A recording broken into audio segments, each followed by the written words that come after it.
Hi అండి, welcome back to our channel issue homely shine. ఈ రోజు వీడియోలో చాలా స్పెషల్గా ఎగ్ మసాలా గ్రేవీని చూపిస్తున్నాను. ఈ ఎగ్ కర్రీ అన్నం, రోటీ, చపాతీ, బిర్యానీలో చాలా చాలా బాగుంటుంది. చాలా సింపుల్గా టేస్టీగా ఈ ఎగ్ మసాలా కర్రీని ఎలా ప్రిపేర్ చేసుకోవాలో చూసేద్దాం రండి. 4 ఉడికించిన కోడిగుడ్లు తొక్కలు వలుచుకొని ఇలా 4 వైపులా నాట్లు పెట్టుకుని పక్కన పెట్టేసుకుందాం.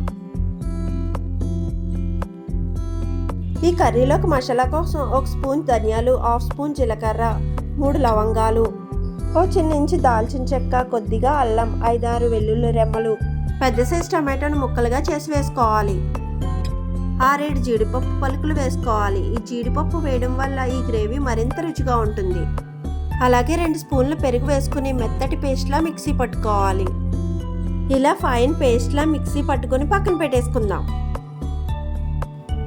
ఇప్పుడు స్టవ్ మీద పెనం పెట్టి 1 స్పూన్ ఆయిల్ వేసుకోవాలి. ఇందులోనే 1 స్పూన్ కారం, 1/2 స్పూన్ పసుపు, 1/2 స్పూన్ సాల్ట్ వేసుకొని ఇవన్నీ బాగా కలిసేలా చిన్న మంట మీద కొద్దిసేపు ఫ్రై చేసుకోవాలి. ఇప్పుడు ముందుగా ఉడికించి నాట్లు పెట్టుకున్న కోడిగుడ్లను ఇందులో వేసేసుకోవాలి. ఈ కోడిగుడ్లను మరీ ఎక్కువగా రోస్ట్ చేయనవసరం లేదు. కొద్దిగా కలర్ చేంజ్ అయ్యే వరకు ఫ్రై చేసుకుంటే సరిపోతుంది. ఇప్పుడు ఈ కోడిగుడ్లను వేరొక ప్లేట్లోకి తీసేసుకుందాం.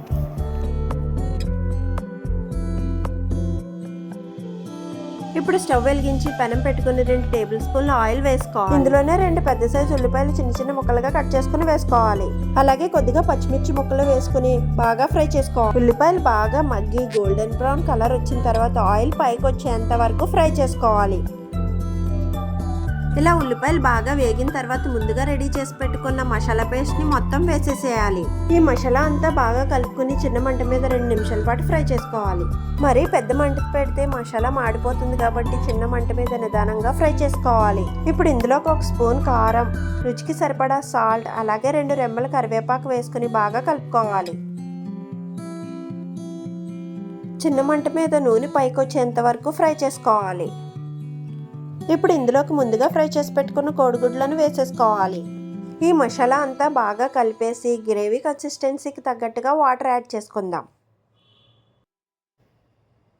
1-2 సార్లు గరిటెతో కలిపేసి మూత పెట్టి ఒక 5-6 నిమిషాల పాటు మీడియం ఫ్లేమ్లో ఉడికించుకోవాలి.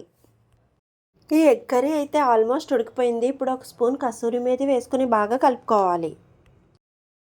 ఈ కసూరి మేతి వేయడం వల్ల ఎగ్ కర్రీకి మంచి ఫ్లేవర్ వస్తుంది. ఇంకో నిమిషం పాటు ఉడికించి స్టవ్ ఆఫ్ చేసి సర్వ్ చేసుకోవడమే.